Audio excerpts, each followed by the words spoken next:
está directamente relacionado con lo que es el tema de nuestro Ubasit. Acá está Nico, que me va a acompañar en algunas clases. Ustedes saben que nuestro Latín 4 durante un tiempo Martín Pozzi les va a dar los dos prácticos. Nosotros hubiéramos querido que uno de esos prácticos lo diera por un tiempo Nico, pero es que Viviana 10 se va a hacer una, digamos, una pasantía, por así decirlo, de investigación a Madrid. Entonces, durante 2 meses Martín va a dar los dos prácticos y entonces, como también lo habíamos convocado a Nico, yo le dije, bueno, Nico, ayúdame con algo que él sabe muy bien, que es Lucrecio. Ustedes van a decir, de nuevo Lucrecio, de nuevo Lucrecio, porque Lucrecio representa un estadio sumamente importante en este recorrido que vamos a hacer de los géneros literarios. Si ustedes han entrado al campus, el campus está habilitado, no lo habíamos hecho. Entonces lo primero que yo les paso a decir que es lo que ustedes tienen en el campus. Espero haberla anotado acá, la clave pública. La nueva clave es CAT-F, lo voy a anotar allá, porque acá no quiero hacer lío, porque esto puede ser, ya que contamos con estas dos pantallas, con estas dos pizarrones, es CAT, creo que es parecida, me dijo Martín, a lo que se usaba el año pasado. Latín 4 2023. A ver si esto funciona.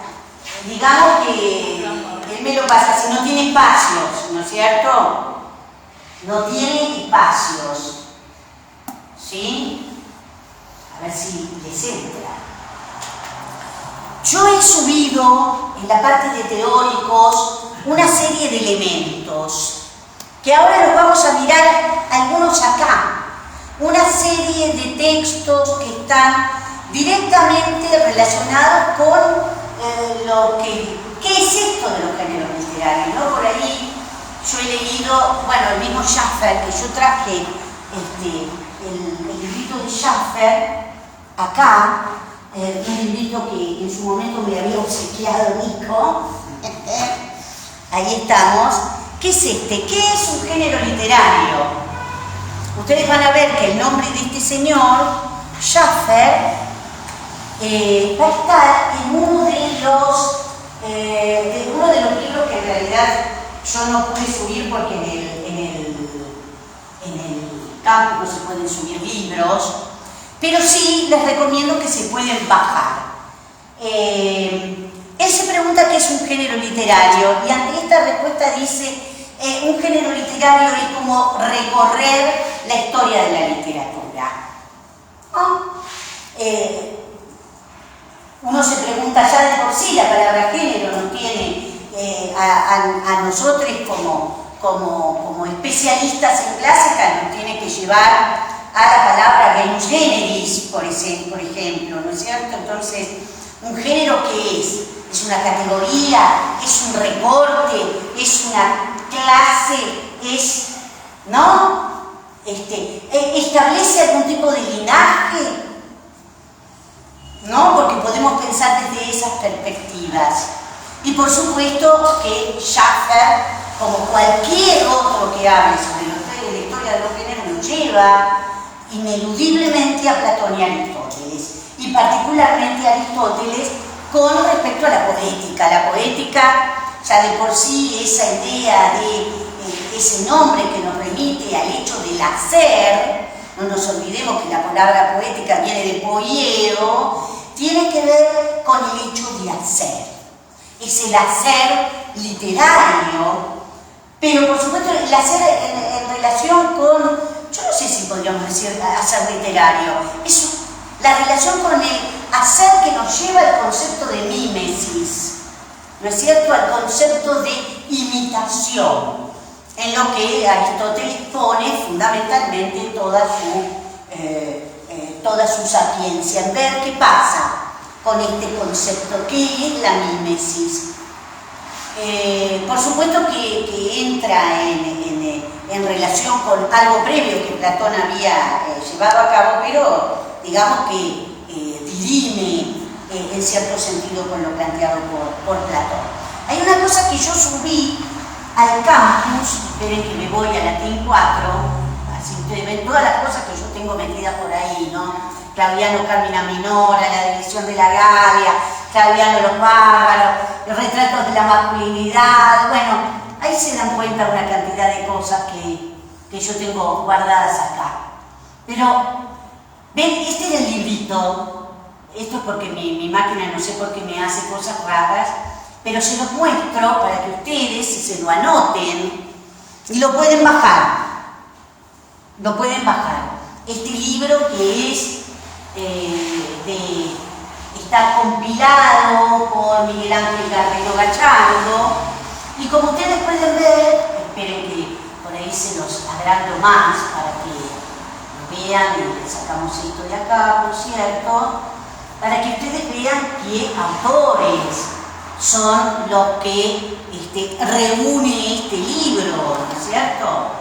Entre ellos, por supuesto, Todorov, que ahora van a ver que hay un trabajito que ustedes tienen cuando hicimos Latín 1, que en su momento lo hizo Alexis Robledo y Federico Landes, acerca de una aproximación a la teoría de los géneros literarios. Si ustedes lo buscan, está en Latín 1. Yo lo volví a subir.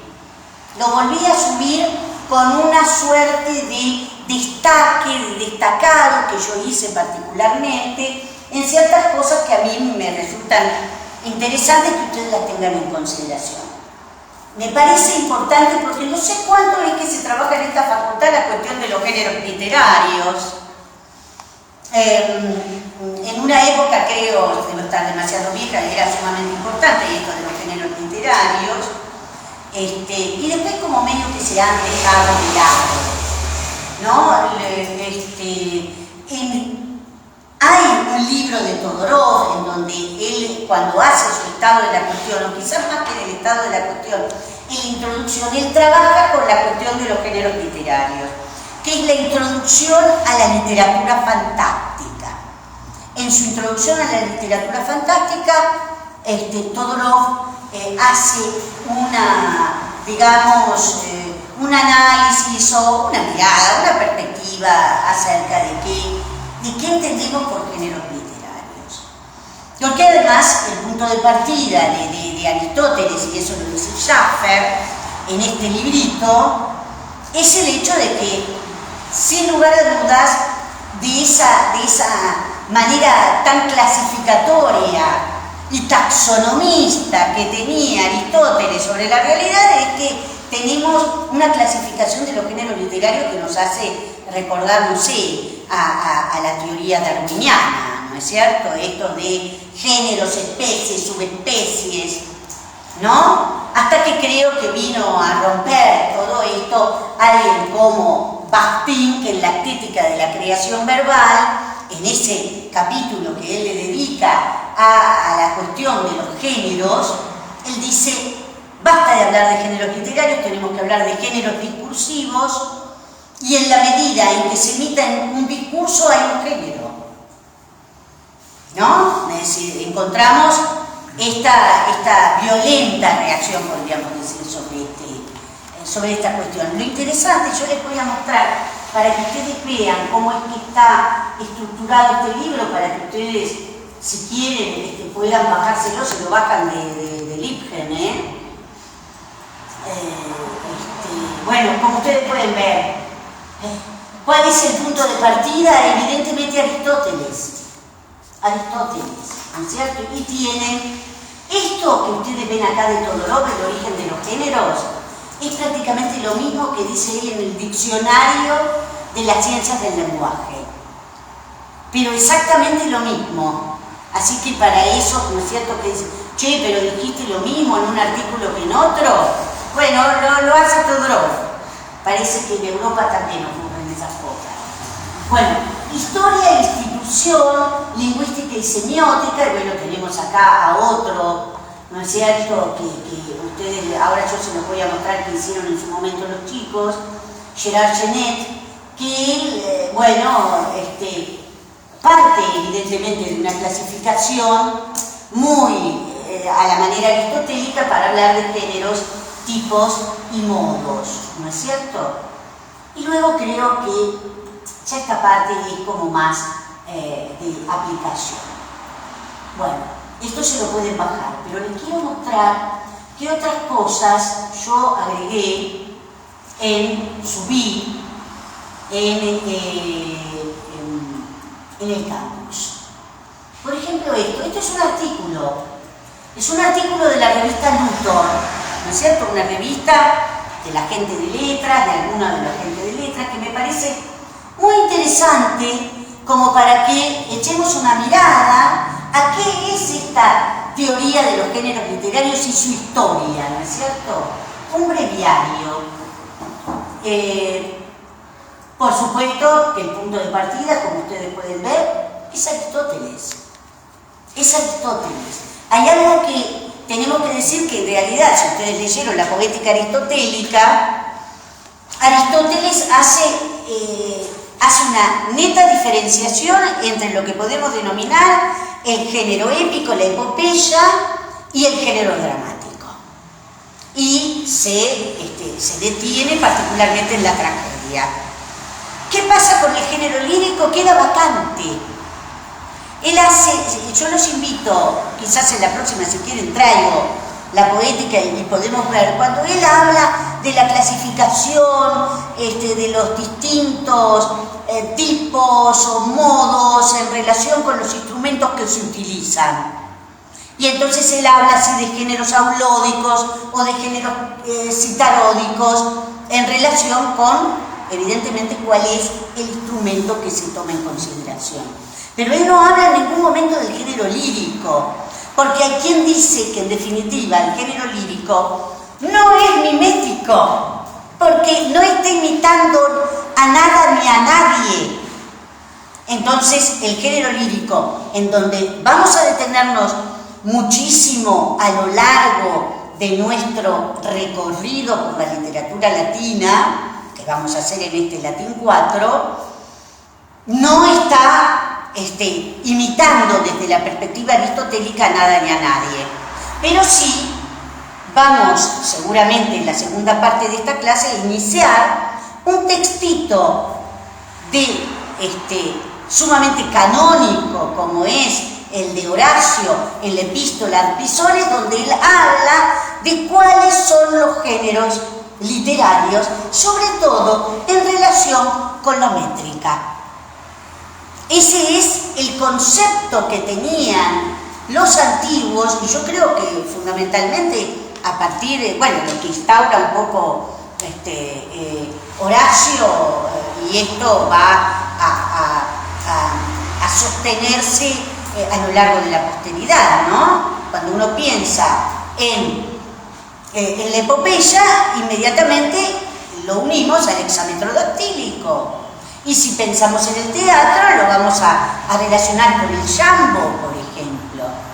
Pero el problema estará cuando nos encontremos con alguien como Ovidio, en donde utiliza el dístico elegíaco, que es el metro lírico por antonomasia, para hacer un calendario, como Fastos.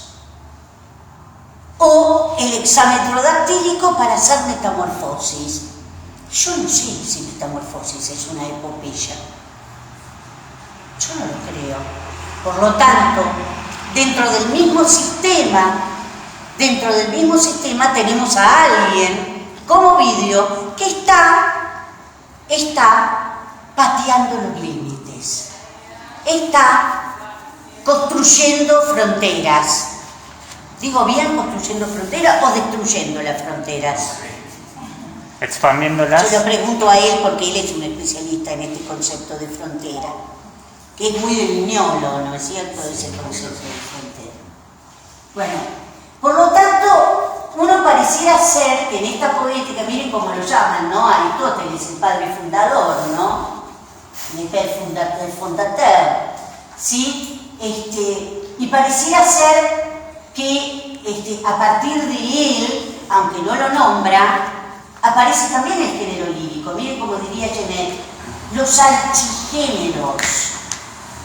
Los archigéneros. Pensemos en lo que es ese concepto de archigénero, que yo lo remitiría a lo que Genet va a decir en palimpsesto, la architextualidad, ¿no? Es decir, la architextualidad, que son esas características genéricas, yo diría que características como una suerte de ADN, ¿no? Características identitarias, de que si yo veo una obra que dice el diario de Ana Frank, me doy cuenta por el título que es un diario, y entonces espero, en función de ese nombre, una batería de características, ¿no? Estos son los horizontes de expectativa que para los receptores evidentemente tenían las obras conforme a estos moldes que podríamos pensar que son los géneros literarios. Y ya Genet habla de esto, en los archigéneros o tríada romántica, en donde mete evidentemente a la lírica, ¿no es cierto?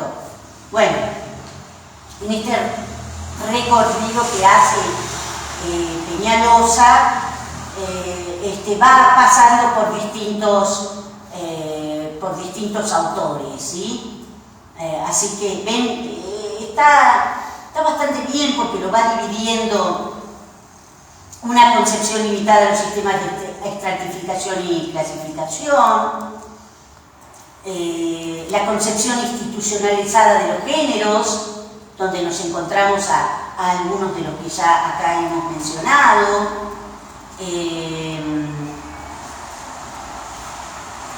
la concepción que puede llamarse esclarecedora a partir de las ideas de Norton Fry, que es interesante la clasificación de Fry, porque él relaciona los géneros con las estaciones del año. ¿Sí? Anatomía de la crítica se llama ese texto de Norton Fry. Yo lo tengo, si ustedes quieren, lo traigo y lo miran. Concepción en la cual los géneros tienen una función en la producción del discurso como tal, desde la recepción de un texto literario, etc. Bueno, y además tiene una bibliografía que es algunos de los cuales nosotros hemos estado mencionando acá, ¿sí? Bueno, y esto lo vamos a dejar. Quería mostrarle lo que hice con... seguramente también lo subí, que es por ahí, si alguno de ustedes tiene conocimiento de las teorías cognitivas o han hecho con la cátedra de gramática cognitiva, bueno, este artículo está trabajado desde esa perspectiva, ¿ven? Esto también yo lo subí.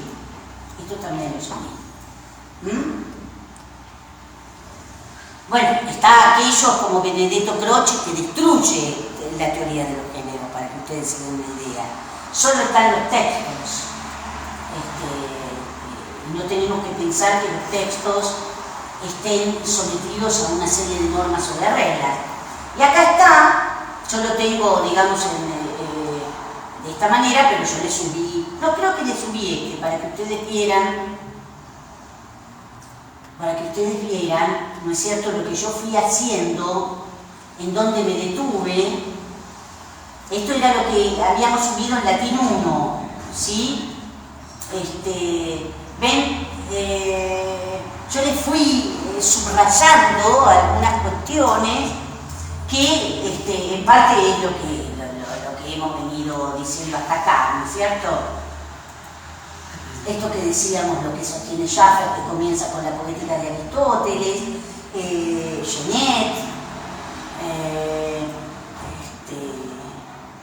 qué es lo que surge a partir de Aristóteles, ¿no?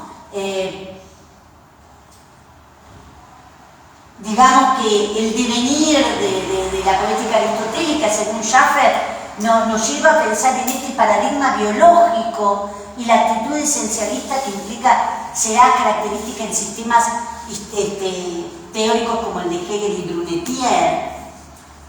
Esto que yo les decía, de género, especie, familia, una actitud descriptivo-analítica y una actitud normativa, desde los filólogos alejandrinos hasta el Renacimiento. Nosotros cuando veamos ahora, después que ustedes, yo me calme después de hablar tanto y ustedes me dirán qué saben con respecto a esto, qué cosas han escuchado en otras cátedras y en otras materias, nosotros vamos a tomar este punto C, que es la actitud normativa, y lo que hace precisamente Horacio en la epístola ad Pisones es someter una serie de textos y una serie de autores a los que se consideran autores modélicos y que van a entrar a esta categoría de canon, ¿no? Es lo que hace justamente Horacio es establecer una actitud normativa. Bueno, esto es un trabajo muy largo que hicieron los chicos. Ven lo que yo les decía, el sistema de los modos según Platón. ¿Y qué pasa con el sistema de los modos según Aristóteles? No está el lírico, como ustedes pueden ver, ¿sí? Esta vacancia se va a terminar de llenar, por así decirlo, mucho más adelante. Y vamos a llegar hasta el romanticismo, donde dice la necesidad de encasillar un tipo de producción poética no mimética dentro de un esquema concebido exclusivamente para un tipo de poesía mimética. ¿Sí? Bueno.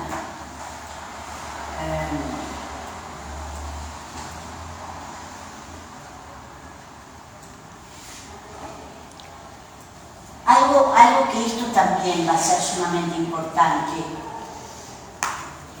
Lo superior y lo inferior, que nos lleva a la cuestión del estilo, en estilo alto, medio y bajo, algo que nosotros lo podemos ver perfectamente representado en las obras virgilianas, ¿no?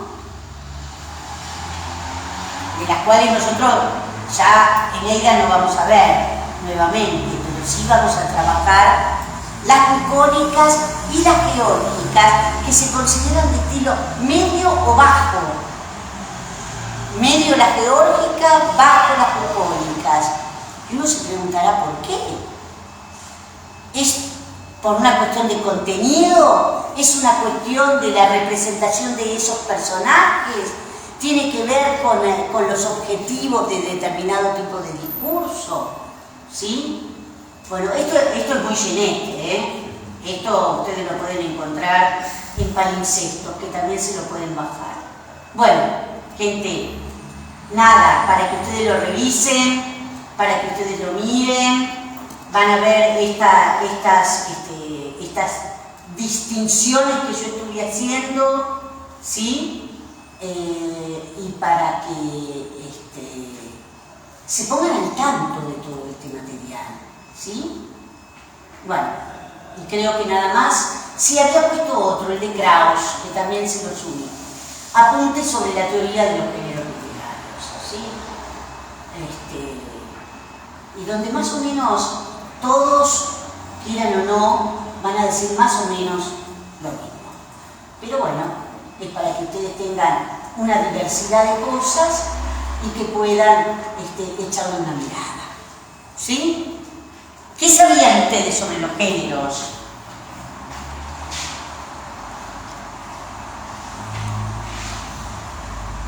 Nada. ¿Qué se sabe sobre los géneros? ¿Qué se sabe sobre los géneros? ¿Qué se Uno dice, ¿qué tendríamos que saber sobre los géneros? ¿Qué tendríamos que saber? ¿Por qué resulta esto tan importante, no?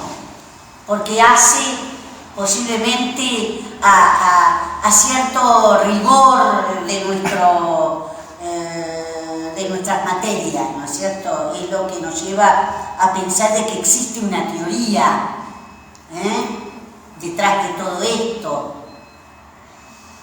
Es, como ustedes pueden ver, una necesidad milenaria, ¿no? Aristóteles se detiene a analizar, bueno, esto es lo que hay y le tenemos que poner límites a esta producción. Ustedes no se olviden que Aristóteles escribe en el siglo IV.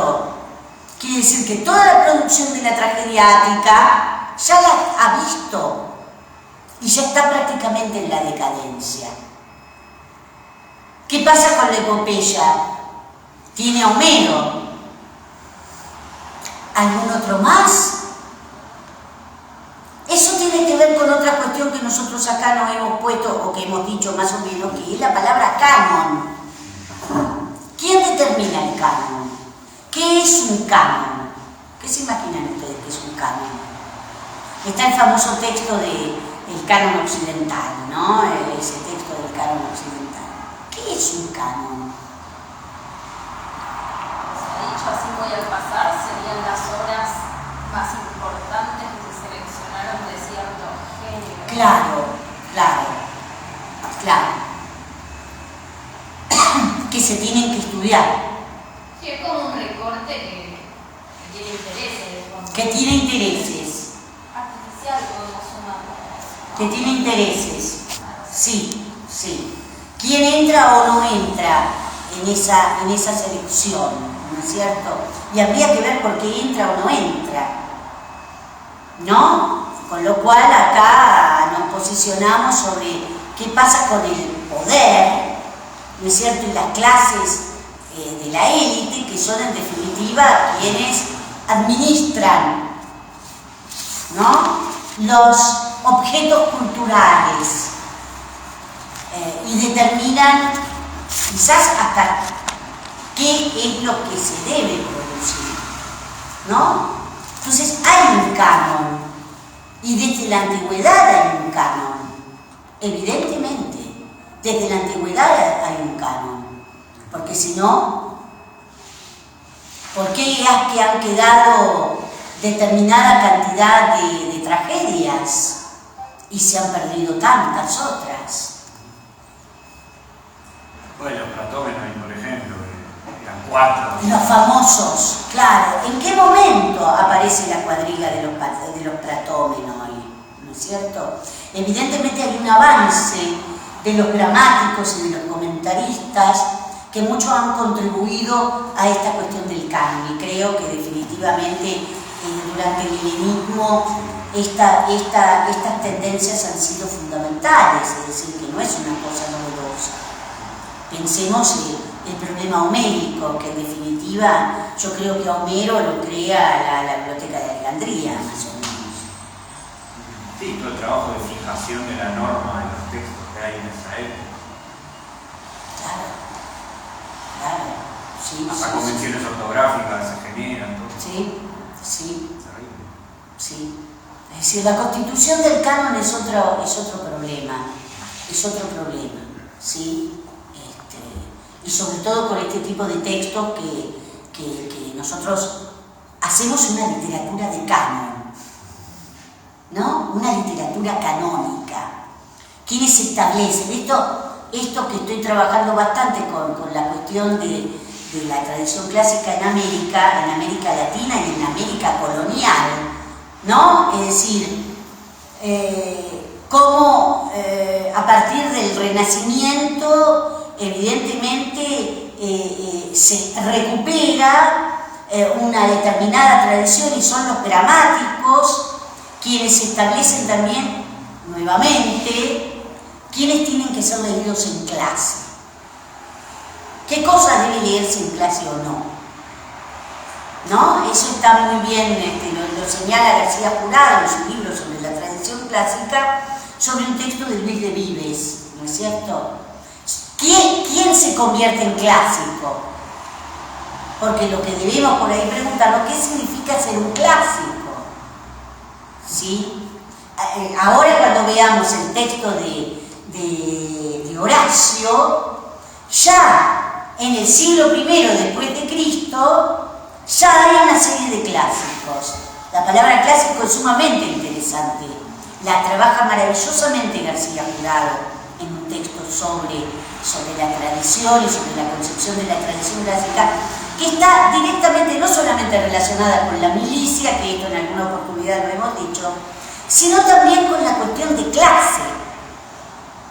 Es Servio Tulio, ¿no es cierto?, el que en el primer censo establece las clases.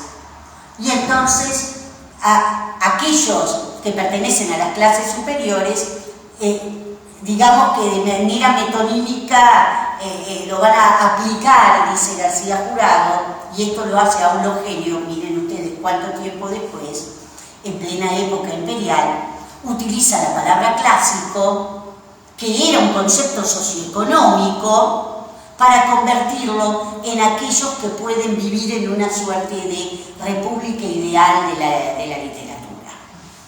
Es decir, que lo clásico o lo idóneo, que también lo utiliza Aulo Gelio, en contra de los proletarios, utiliza esa palabra. Aulo Gelio es un marxista avant la lettre, que no, por supuesto, del otro lado, considera que hay autores que son clásicos y otros que hay que dejarlo de lado porque evidentemente pertenecen a estas clases inferiores, ¿no?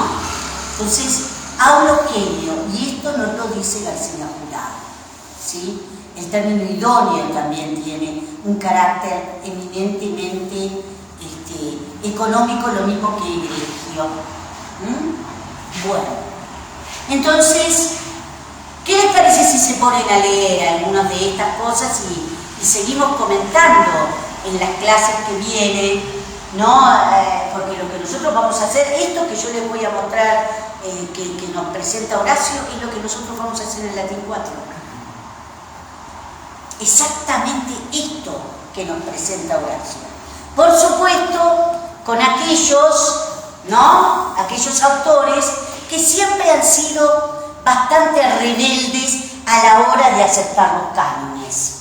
Y me remito a alguien como Catulo, que va a ser el Carmen 63, un poema único dentro de la literatura latina, utiliza un metro realmente casi también único, como es el Galiambo, que aparece utilizado por otro autor, como es Barrón. Creo que Barrón tiene algo hecho en Galiambo. Lo que pasa es que Barrón era un experimentador también, en definitiva.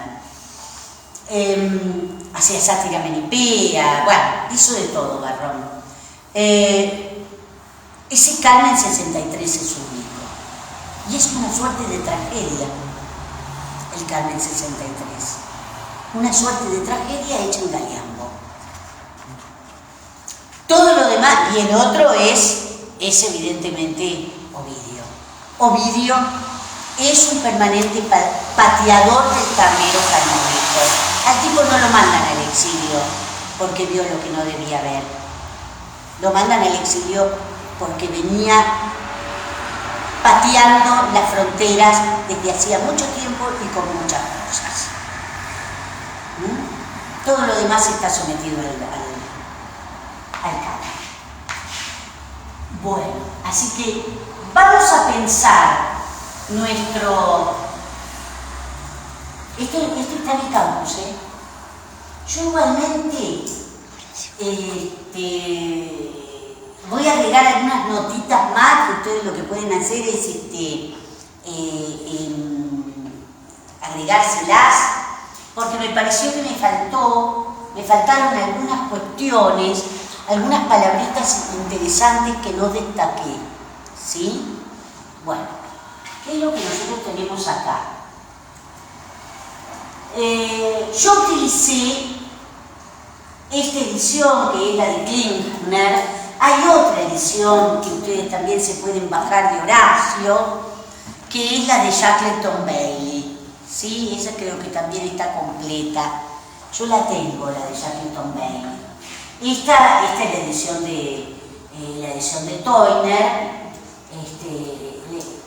La primera edición de la de Klinger es, como ustedes pueden ver acá, la de 1959.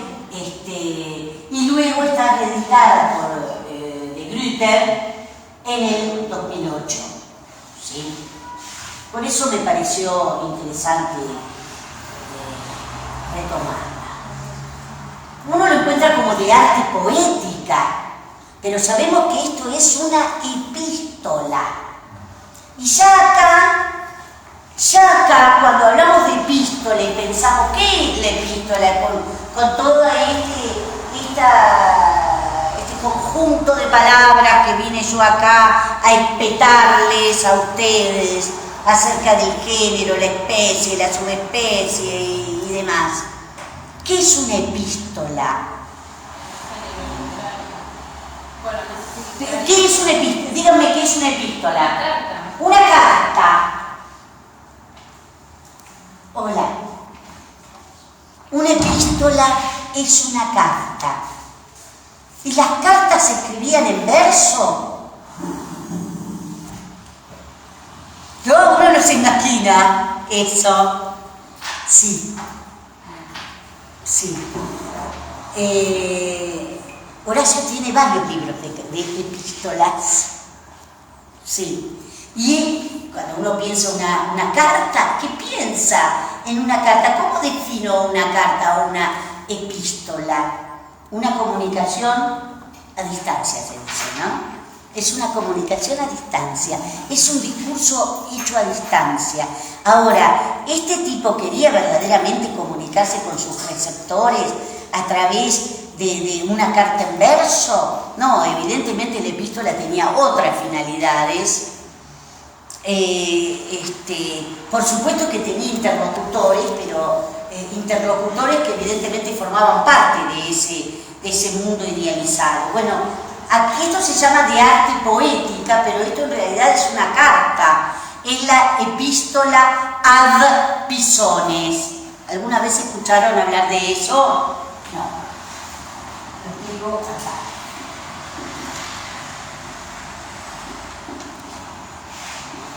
Sí, estos eran unos hermanos a los cuales él evidentemente les envía, por así decirlo, son los receptores de esa epístola, que no hace otra cosa más que hablar acerca del arte poético. Nada más ni nada menos utiliza la palabra ars, que es, podríamos debatir largamente acerca de qué es un ars. Para los griegos es techné. ¿Qué es eso? ¿Qué es un saber, un conjunto de procedimientos? ¿Hay una metodología? ¿Qué hay? ¿No? Piensen en esta cuestión de arte, porque nosotros, y yo lo he puesto en el programa, vamos a ver algo de lo que escribe, que vulgarmente uno lo conoce como el Ars Amandi, pero no es Ars Amandi, el de Ovidio, el arte de amar. Eso lo dice en el primer verso de su Ars Amatoria. Existe entonces un arte amatorio, así como existe un arte poético, hecho por alguien que evidentemente tiene un determinado saber que puede enseñarles a otros cómo construir ese saber. Y es lo que hace precisamente Horacio en esta epístola. No es la única de las epístolas horacianas que donde él utilice este discurso, o quizás podríamos decir este género, esta especie, para cuestiones metaliterarias. No es la única. Y miren ustedes en qué metro la escribe. Hexámetro dactílico. Pero ¿cómo? El hexámetro dactílico no es solamente el metro de la epopeya? ¿Cuántas cosas más están escritas en hexámetro dactílico? Igualmente, vamos a ver lo que nos dice él acá.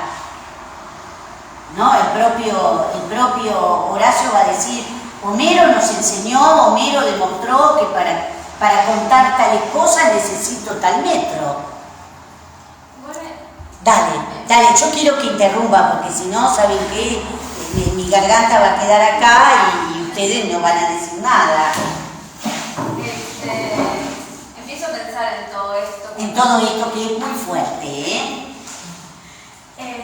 Pero pienso en, por ejemplo, Hesíodo, que se dice, bueno, se discute, bueno, ¿qué tipo de épica? Exacto, es maravilloso. Yo te voy a contestar con una cosa que dice Siogas, con Z. Yo no tengo ese libro, ¿te acordás? Ese libro de Siogas es una épica femenina. Siogas habla de una épica masculina y de una épica femenina.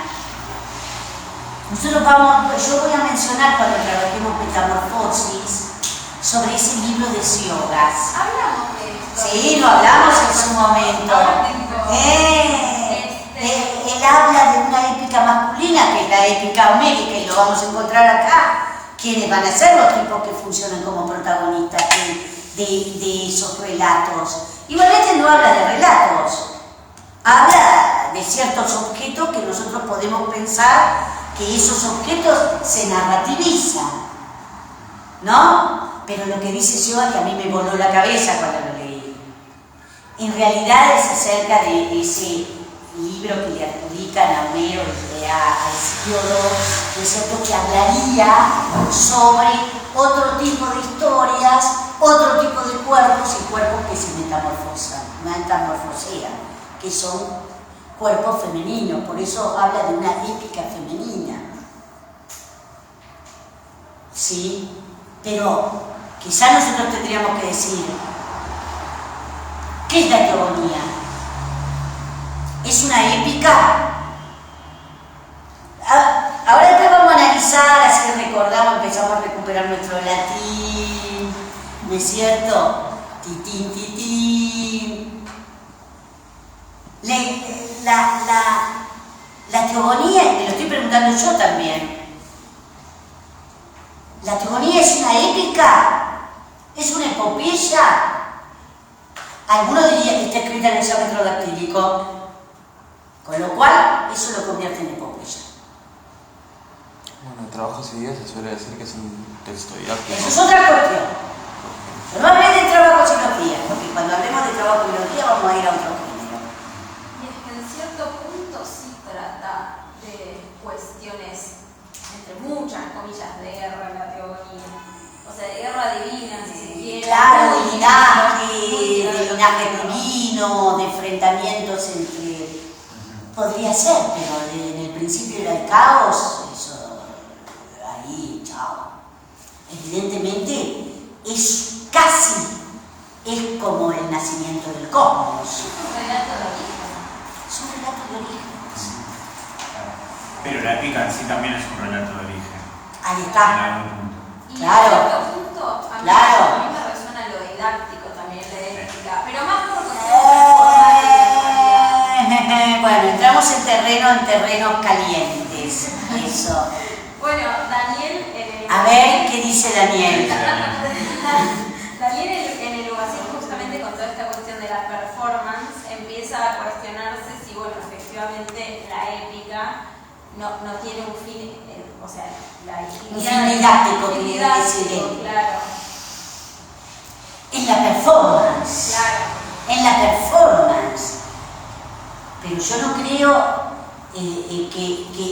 que lo didáctico esté en sí mismo en la construcción del relato. No, Estoy hablando de la esencia y de la identidad del relato, ¿no es cierto? Del relato visto hacia adentro como objeto con sus características específicas. Pues ¿saben por qué yo les digo que entramos en un terreno caliente? Porque lo primero que nosotros vamos a hacer con Nico es de Rerum Natura. Yo les traje, por ahí cuando terminemos esto, yo ya me tengo anotadito algo que utiliza Schaffer en este libro, es a uno que ustedes a un gramático del siglo IV después de Cristo. Van a ver ustedes la importancia de la antigüedad tardía en la sistematización de todas estas tradiciones, ¿no es cierto? Y este señor que se van a encontrar mencionados en muchos de estos textos que yo traje acá y que espero que ustedes lean, es Diomedes. Y Diomedes instala utiliza una clasificación muy a la manera darwiniana, ¿no? Muy a la manera aristotélica, en definitiva, de hablar de géneros, de tipos o de especies y hacer como pequeños arbolitos, ¿no es cierto? Diomedes va a ubicar en un determinado lugar a la poesía didáctica y la diferencia de la poesía épica. El gran problema que nosotros tuvimos y que a mí me carcomía cuando hicimos de Rerum Natura fue que no habíamos hablado lo suficiente, y dije, esto me lo culpo a mí, no habíamos hablado lo suficiente con respecto a lo que toda la tradición dice acerca de Lucrecio, que es un poeta didáctico, cuando en definitiva lo que hizo fundamentalmente Facundo, Matías y Caro en la introducción de Rerum Natura fue poner, sobre todo Facundo, trabajar desde el hexámetro dactílico, es decir, trabajarlo como un poeta épico, que yo no sé si él no se elige como un poeta épico. Por momentos cuando dice yo soy el primero que puedo decir todo esto que resulta tan oscuro y yo soy el primero que uso el poder de las musas, cuando él no creía en ellas, pero no importa, forma parte de los formulismos o de los estereotipos esperables, ¿no? Y utiliza el hexámetro dactílico. Entonces, ¿el hexámetro dactílico solamente está para escribir las guerras? Para hablar de las acciones de estos hombres valerosos? O el hexámetro dactílico me permite, por eso es que en nuestro Basil nosotros hablamos del hexámetro dactílico como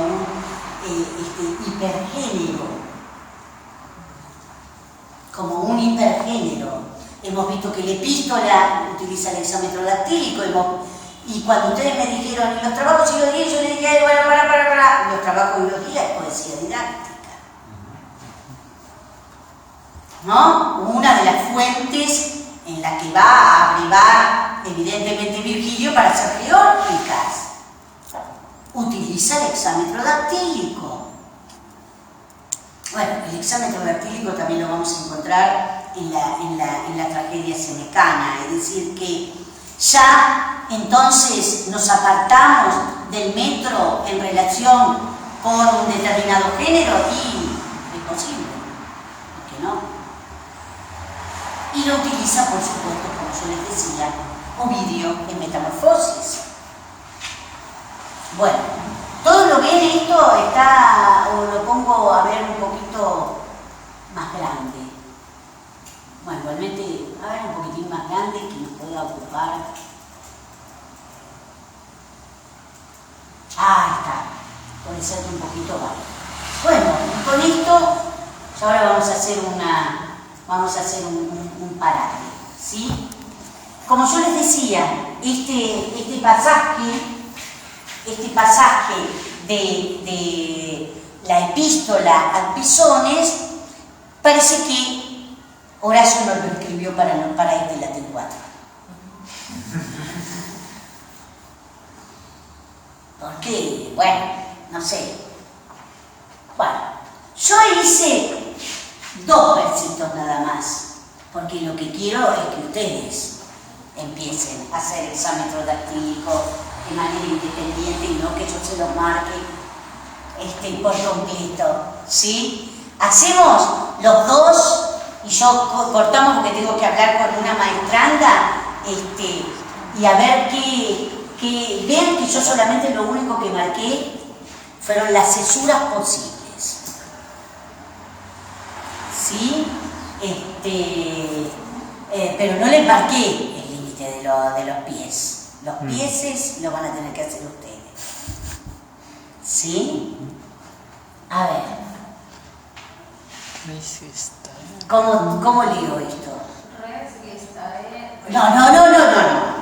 Dictae, no. Dictae, no. Res, gestae, Regunque, ducunque, et. no. Cumquet. Claro. Después lo voy a hacer. Ducunquet tristia bella. ¿Por qué? Porque se junta al final de la vocal final con la vocal inicial. Claro. Eso es lo que tenemos una sinalefa, ¿no es cierto? Y acá, ¿cómo era esta cesura? ¿Por qué yo marco esta cesura? Triemímera. Triemímera. Ahora lo vamos a ver. Y esta otra es la trocaica. Trocaica. Vale. Voy a hablar con una persona y ustedes vayan haciéndola. Ahí lo tienen, vayan haciendo. Practiquen, muchachitos.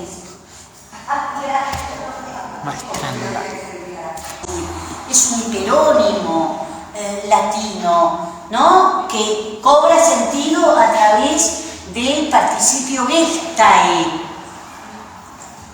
Gestae, ¿se acuerdan de qué palabra viene gestae?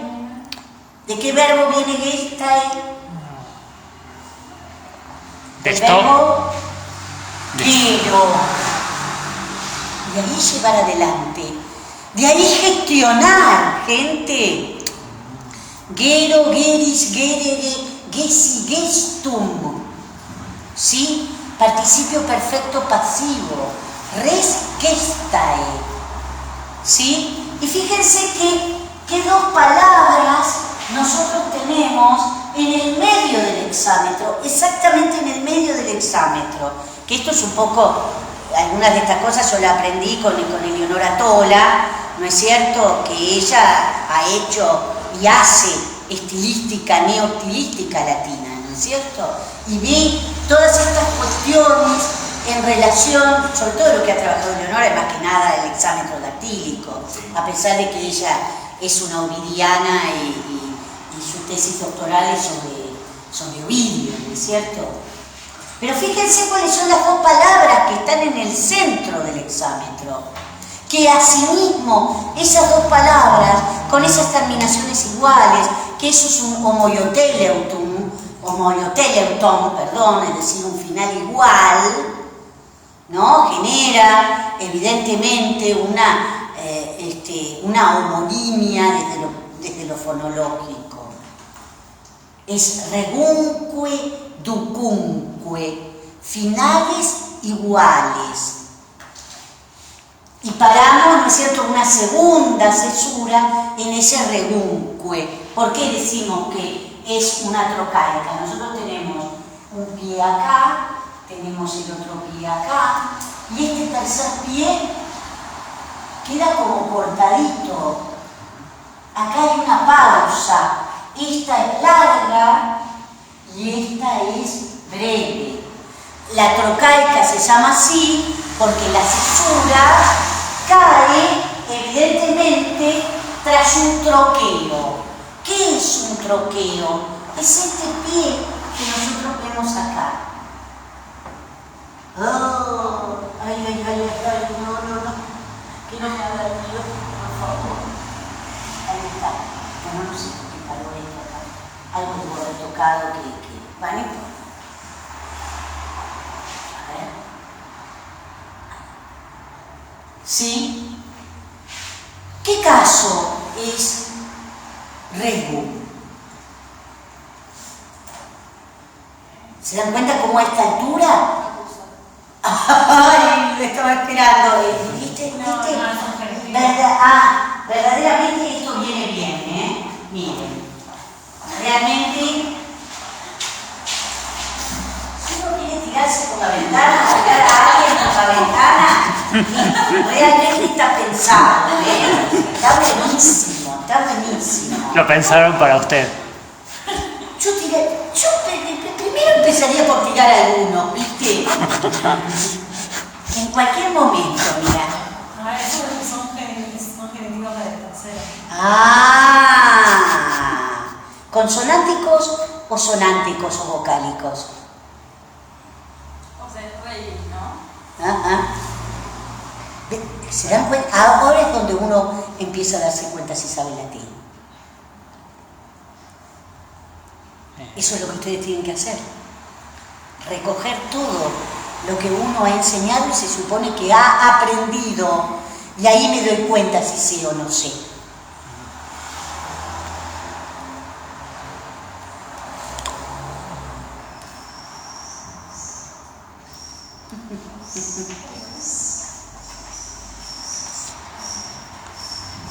Este es un tema de confusión, la tercera declinación. Es consonántico. Consonántico, ¿por qué?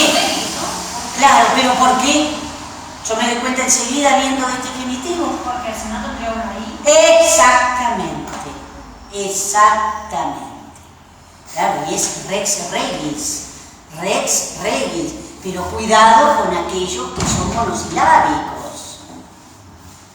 Cuidado con aquellos que son monosilábicos, porque en la tercera declinación también me puedo encontrar, le estoy ocupando todo el espacio al compañero Garzón Torres, que son los mixtos.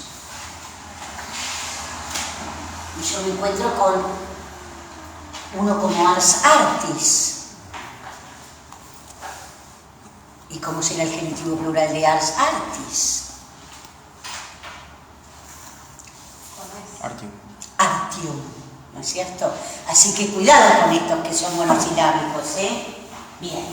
Entonces, una cesura trocaica que además permite diferenciar bien quiénes son, digamos, los objetos de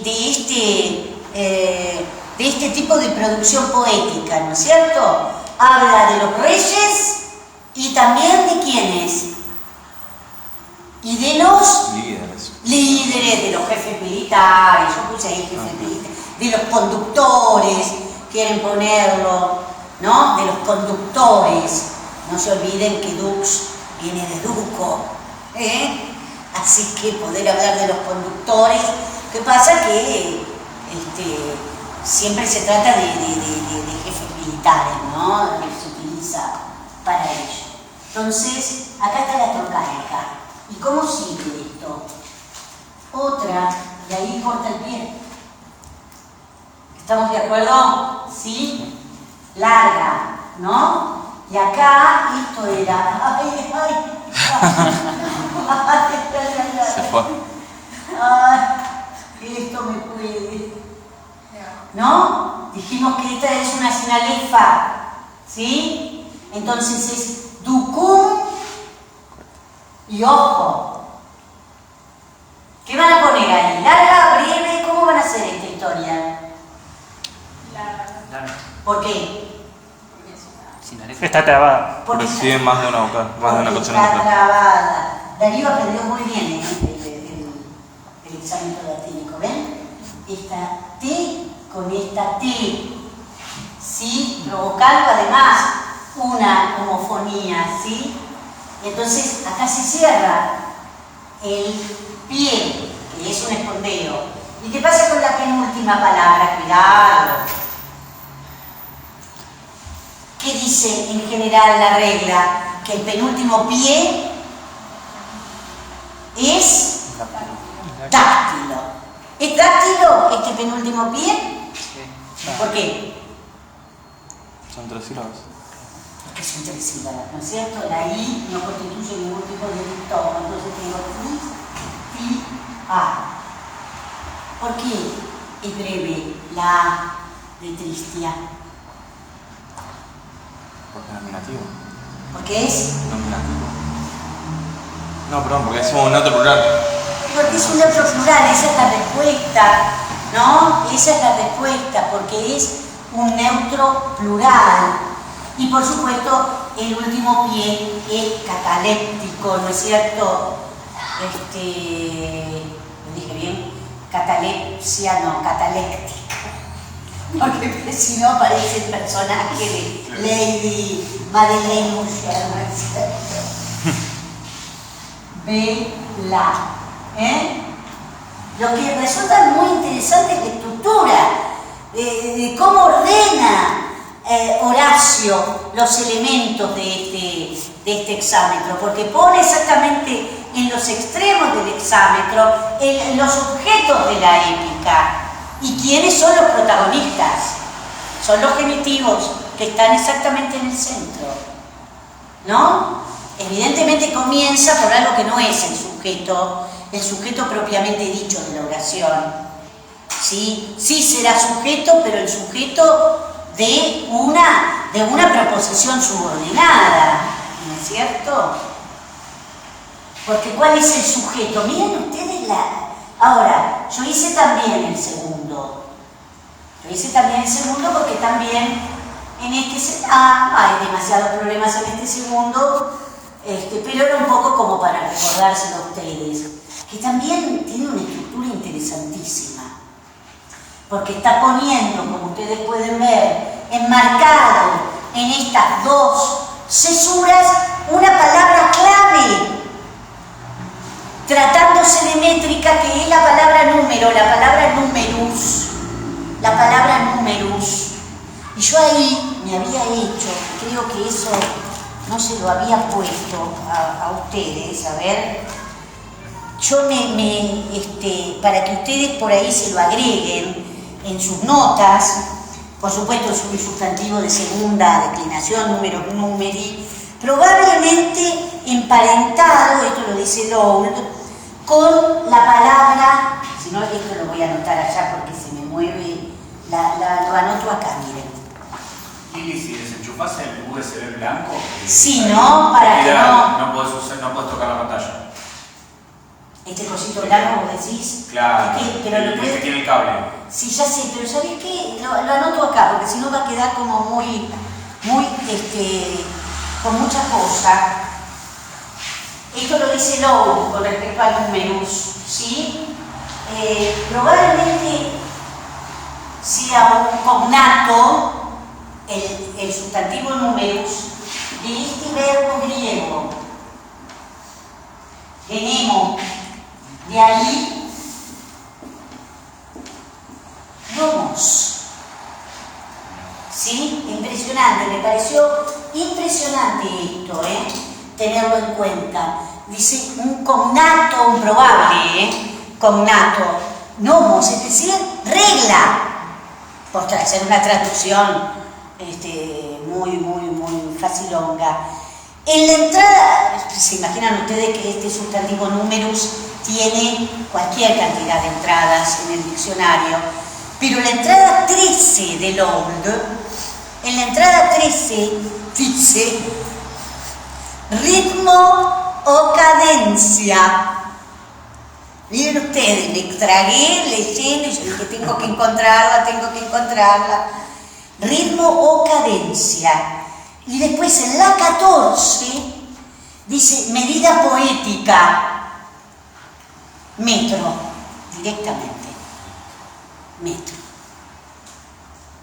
Y en plural, la palabra en plural, puede referirse a líneas métricas, de verso, pie métrico. Ya, en plural, y la 15, la entrada 15, creo que ahí termina, numerus, puede traducirse por melodía. Entonces, como ustedes pueden darse cuenta, Horacio no la pone en vano en el medio. No lo pone en el medio, sí. Así porque sí, porque juntaba sílabas. ¿No? Esto es muy importante. Entonces, hagamos esto, a ver cómo les resultó a ustedes. Quo escri... Ay, no sé, espero que lo pueda... Porque hubo todo un conflicto con los pizarrones. Hubo todo un conflicto con los pizarrones. Que los directores del departamento estábamos intercambiando opiniones acerca del conflicto de las pizarras táctiles. Se nota que somos trogloditas en estas cuestiones. En consecuencia, tengo más o menos son 10, 15 entradas en el WhatsApp del grupo de los directores que estaban todos como tirándonos de los pelos por la cuestión de las pizarras táctiles. Entonces,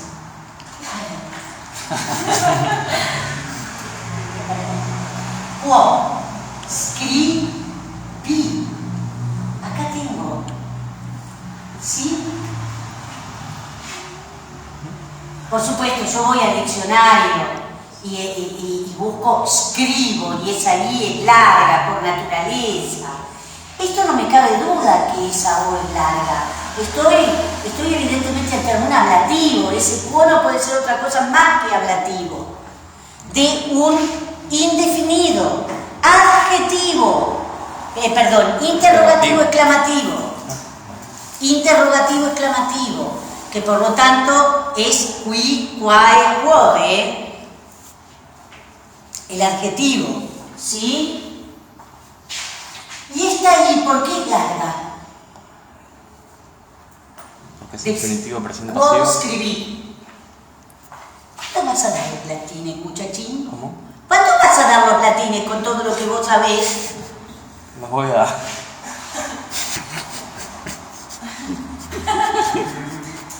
El futuro está allá, si no.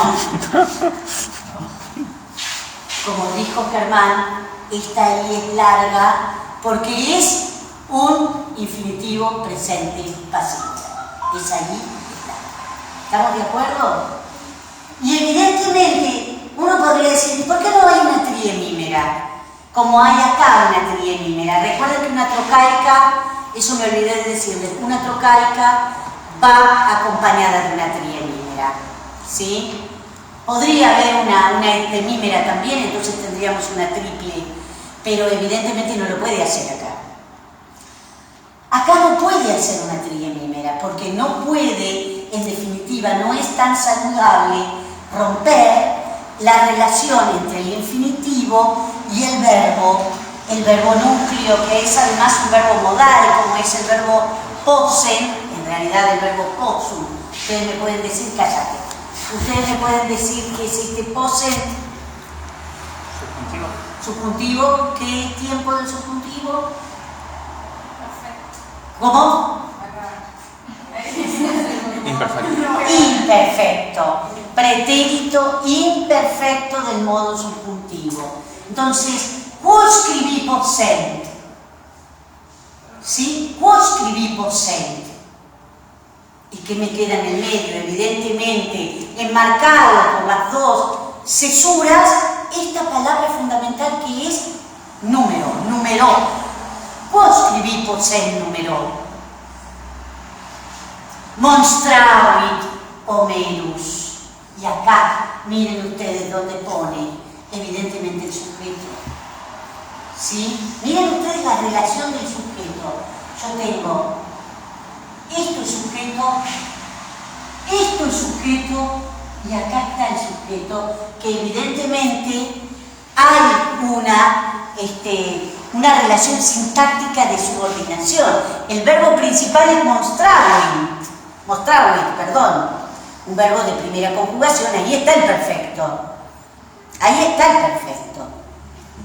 Entonces, en la traducción, para no quedar como el personaje de la Guerra de las Galaxias, Yoda, ¿no? Que hay alguna traducción que empieza restas de los, y abajo pongo, mostró Homero, parece Yoda. En la traducción, evidentemente conviene poner, ¿no? En primer lugar, ¿quién es? El fulano que mostró lo que debía hacerse. El autor canónico más canónico de la antigüedad, a pesar de su inexistencia posible, ¿no?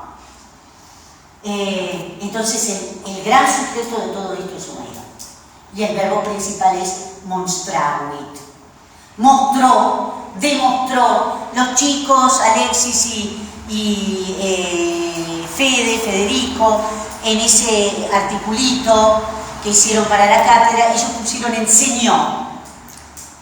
No sé si es tanto enseñó. Por ahí deben haber encontrado también alguna posible traducción de ese verbo monstruo. Yo creo que nos mostró, y nos mostró de esa manera lo que debía hacerse. Por eso yo puse Homero demostró. Y entonces yo acá, ¿qué es lo que tenemos? Que es todo esto anterior, estos casi 2 hexámetros completos. Díganme ustedes, ¿qué será? ¿Cómo lo llaman ustedes a eso? Objeto directo. Es una, claro, lo voy a sacar. ¿Podría seguir escribiendo? Sí, creo que Yo sí, creo que ¿no? sí, Para que no se me mueva tanto la pantalla. Es un objeto directo del verbo monstruo, que es un verbo transitivo, pero ¿con qué características es este objeto directo? Chan chan, que es sustantiva, claro. ¿Y qué tipo de sustantiva? Interrogativa indirecta. Interrogativa indirecta, exclamativa, enfática, ¿no es cierto? Pero es indirecta, ¿sí? Mostró esto. ¿Cuál es el elemento que le introduce? Quo. Quo, que está funcionando como un adjetivo. Porque ¿qué está modificando quo? ¿Con qué palabra está concordando? Con número. Con número, ¿sí? ¿Con qué ritmo? ¿No? Yo puse ¿con qué ritmo? ¿Con qué? Bueno, qué sé yo. ¿Con qué tipo de verso? También podríamos decir. ¿Con qué modalidad métrica? ¿Con qué regla métrica? ¿Qué sé yo?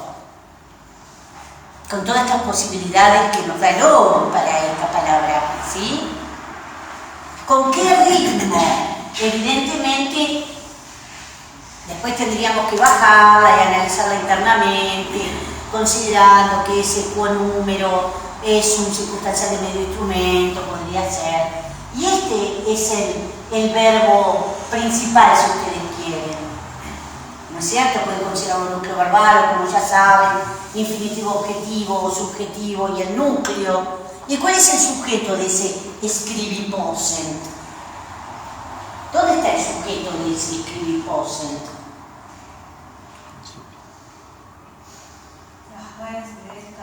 Exactamente. ¿Qué es lo que él, fíjense que es lo que está focalizando Horacio? Ese es el sujeto dentro de la proposición enfática, dependiendo del verbo monstruo. ¿Sí?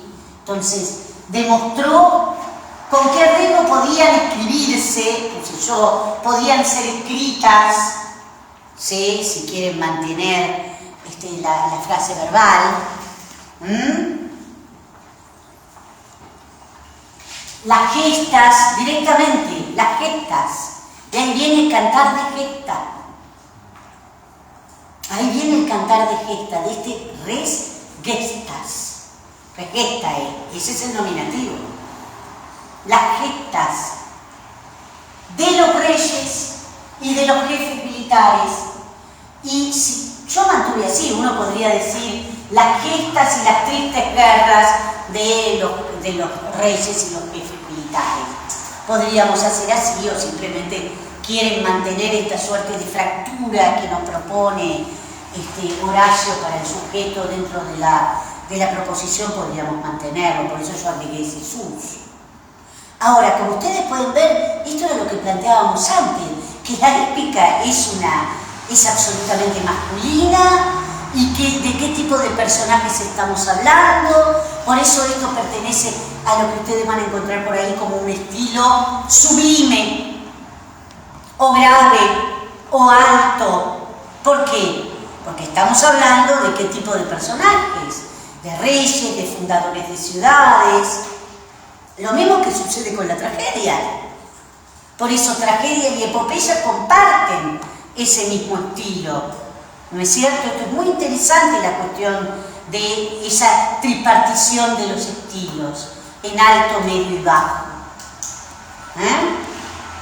Entonces se está hablando de los reyes, y de los conductores militares. ¿No? Pensemos en Venecia, si esto, lo que nos está diciendo Horacio, no tiene que ver con ello. Y por supuesto que no dice nada acerca de cuál es el ritmo, pero con ese ablativo, número, ¿a quién se está refiriendo? ¿A cuál? Al hexámetro dactílico. Al hexámetro dactílico. Ese es el metro que institucionalizó la tradición en relación con Homero. Por eso ustedes se van a encontrar que cuando se habla de teoría de géneros, se habla de lo instituido, de lo establecido, de lo normativizado y además de lo que esperan los receptores. ¿Sí? Bien. Vamos. Ahora sí, ahí sí soné. No puedo, pero entonces, ¿saben qué? Para no hacer tanto lío. Ah, ya entendí. Por eso es que lo voy a pasar así. Y acá ven, yo todas las cositas que les puse, ¿ven? Voy a borrar esta cosa. Voy a borrar esta cosa. Pareciera ser que se borra bien, ¿eh? Algo le pasó a la pobre Verónica Tozzi, que dijo que no ponía.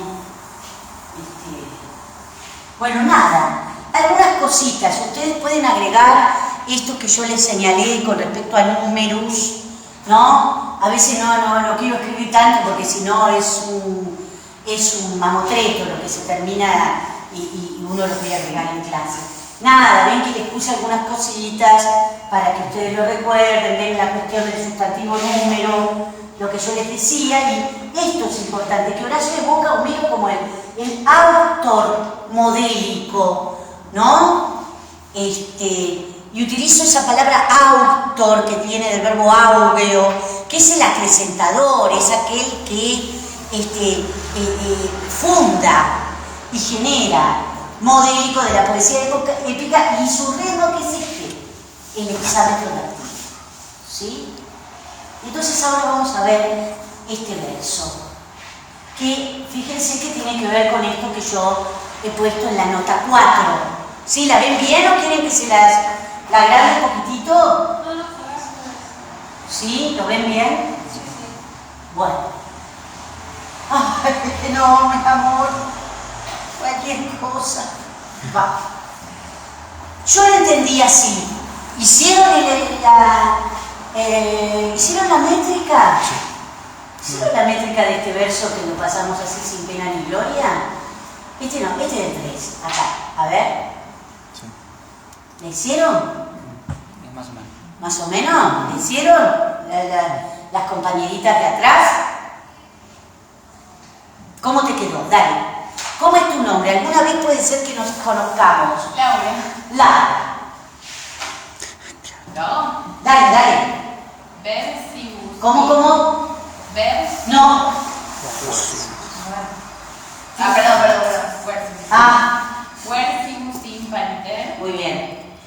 iuntis querimonia primum. Muy bien. Exactamente. ¿Dónde vos pensaste las posibles cesuras? Entre el final de impariter y Vos hiciste esto, ¿no? Versibus dos dáctilos. pariter, ¿sí? Sí. ¿Podría haber ahí alguna cesura? Pentemímera. Pentemímera, esperable, ¿no es cierto? Y luego, vos lo leíste muy bien. Iun, Sí, una larga. Sí. tis. Y ahí podría yo poner otra cesura, ¿no? Con lo cual, eso es lo que ustedes tienen ahora que ir afinándose. O sea, no la puedo dejar con una cesura, tengo que agregar otra. Es que una cesura sola a veces, sí, por ahí una pentemímera puede ser una cesura principal, pero uno tiene que ir afinando el oído, porque creo que hay muchas cosas que también son cuestión de oreja, ¿no? Además ahí está como dándole más importancia al participio Por y supuesto, bueno, al claro. raíz, ¿no? Y Lo está dejando es exactamente en la importante. posición central. Estamos viendo la estructura del hexámetro. O sea, en los tres versos está haciendo lo mismo. con lo cual está generando un determinado ritmo, una determinada regla, un nomos, ¿no es cierto? Un nomos, ¿sí? Está haciendo lo mismo, iuntis. Ahora vamos a ver, él pone una cesura en pariter y iuntis, y acá está la clave de esto otro que él va a decir, porque él va a hablar de otro tipo de metro, que es uno que nosotros vamos a aprender. Y después sigue, ¿no es cierto? Querimonia primum. ¿Estamos de acuerdo? Muy bien, muy bien. No se olviden eso de versibus, ¿no? ¿Y qué pasó acá? Ven que yo les puse, voy a bajarlo un poquitito, a subir, bajar de alguna manera, o subir. ¿Qué es esto? ¿Ven que yo les puse acá?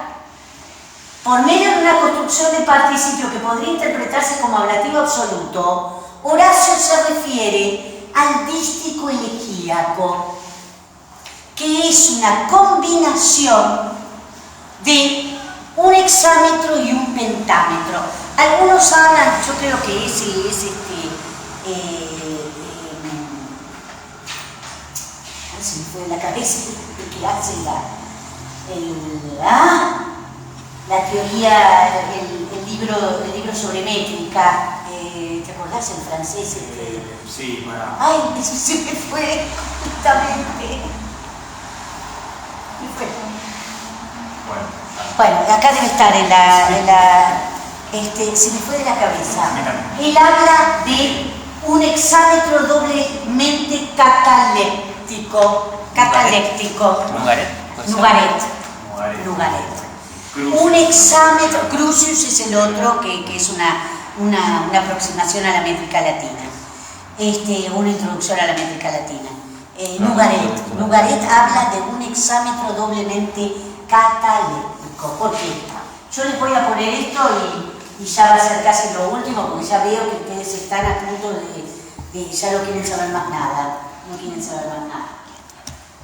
¿No es cierto? Un hexámetro es esto, ¿no? 1, 2, 3, 4, 5, 6. Esto es un hexámetro puro, con las posibilidades de arreglar, espondeos, etc. Un pentámetro significa 5. 5. Yo lo voy a hacer puro. Igualmente no tiene tantas posibilidades de reemplazo, eso. Después, en su momento, aprendamos la base y después, en su momento, vamos a ver qué posibilidades tenemos de cómo dos breves pueden ser reemplazadas por una larga. Yo tengo esto, 1, 2, 3. Cesura. ¿Sí? Sigue. 4, 5, 6. Eso es un pentámetro. O un hexámetro doblemente cataléctico.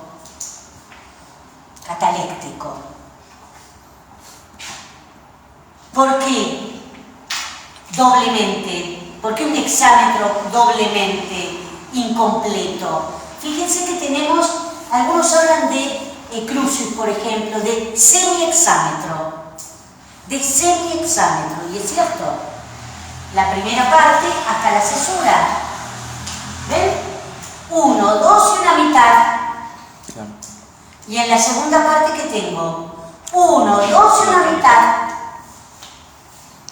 ¿Estamos de acuerdo? Si yo junto esto me da 6. O 5, mejor dicho. 5, por eso pentámetro. Estoy diciendo son 5. 1, 2, tengo 4 pies completos y podría hacer un quinto pie completo, que son estas dos largas que me quedan al final de cada una de las partes. Serían como 4 y 2 medios. Exactamente. Entonces con esos 2 medios podría ser el quinto. ¿Estamos de acuerdo? Entonces, esto que nos está diciendo Horacio, y con eso más o menos terminamos, tienen que lo borre, esto acá ustedes ya lo tienen. Yo lo interpreté como un ablativo absoluto, podría no necesariamente serlo, yo lo traduje como si se tratara de un circunstancial, pero si ustedes quieren traducirlo como un ablativo absoluto lo pueden hacer, unidos de manera impar los versos, o de manera, sí, de manera desigual, no impar, de manera desigual, ¿sí? Y acá está la palabra clave en lo que se refiere a este género, que va a ser una de las especies del género lírico, una de las especies del género lírico, que yo lo traduje como lamento, ¿no? Lamento. Esa es la palabra, este es el sustantivo poedimonia, que si ustedes van al pie de página dice, ese sustantivo yo le puse que viene del verbo queror, ¿no es cierto? Un verbo deponente, queror, quereris, queri, questus, bueno, y algunas cuestiones desde el punto de vista sintáctico que lo vamos a ver en la próxima. Horacio señala uno de los contenidos del epigrama. Estamos en lo que se refiere o lo que se llama la poesía epigramática, ¿sí? Una poesía que lo que diríamos es que se escribe por arriba de algo, algo que en algunas de las églogas de Virgilio, sobre todo la quinta, él dice de esto de escribir en los troncos de los árboles, ¿no? Señala entonces uno de los contenidos del epigrama que alude al lamento fúnebre. Ese es uno de los contenidos esperables en el género epigramático y evidentemente aquí está haciendo referencia al género lírico. No lo menciona, al género lírico. Claro, lo que pasa es que nosotros tenemos en la cabeza género lírico y no nos olvidemos que está directamente relacionado con un tipo de instrumento. Por algo se llama género lírico, ¿no? Pero van a ver ustedes que además esto yo puse lamento o queja, es, según lo que dice Horacio, es primeramente, ¿no? Lo que primero habría aparecido. ¿Sí? ¿Estamos? Bueno, gente, nos vemos el viernes y vamos a seguir con esto. Vamos a ver si podemos avanzar, ustedes lo traen. Está en el campus, ¿verdad? Está en el campus. Está en el campus.